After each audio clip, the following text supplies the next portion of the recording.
আসসালামু আলাইকুম, সবাইকে জুম্মা মোবারক। আজকে জুম্মার নামাজ শেষ করে চলে আসলাম আমার খামারে এবং এসে দেখলাম যে আমার রানিং ডিম পাড়া যে পাখিগুলো আছে তাদের যে আমরা যেভাবে খাবার তৈরি করি ওরকম তৈরি করা খাবার শেষ। তো আমাদের কাছে বস্তা যে নতুন বস্তা ছিল, তো সেটাকে আজকে সেরকমভাবে তৈরি করব। তো সেজন্য ভাবলাম যে আপনাদেরকেও মাঝে শেয়ার করি যে কীভাবে আমি আমার পাখিগুলোকে খাবার খাওয়াই। তো আমার পাখিগুলোকে আমি লেয়ার ওয়ানের সাথে স্টার্টার মিশিয়ে 25 কেজি লেয়ার ওয়ানের সাথে আমি আমার পাখিকে 5 কেজি স্টার্টার ফিড মিশিয়ে তারপরে খেতে দিই। স্টার্টার ফিড খাওয়ালেও তাদের রোগ প্রতিরোধ ক্ষমতা এবং ওয়েট ভালো থাকে।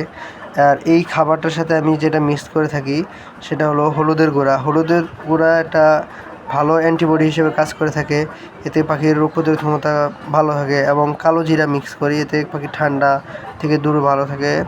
এর সাথে কিছু খাই সোডা মিক্স করে দিই, এতে পাখির হজম শক্তি বৃদ্ধি পায় এবং হজম ভালো হয়, এতে পাখির কোনো অসুবিধা হয় না। তো এই খাবারটা ভালো মতো মিক্সার করে আমি আমার পাখিকে খেতে দিই।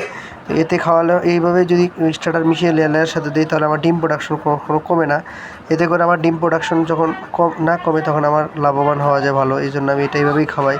এবং এতে আমার যে 20 ডিমের জন্য আমি যে পুরুষ পাখিগুলো রাখি মহিলা পাখির সাথে, সেখানে পুরুষগুলোর ওয়েটও ভালো থাকে, যাতে করে পাখিগুলো অসুস্থ হয় না।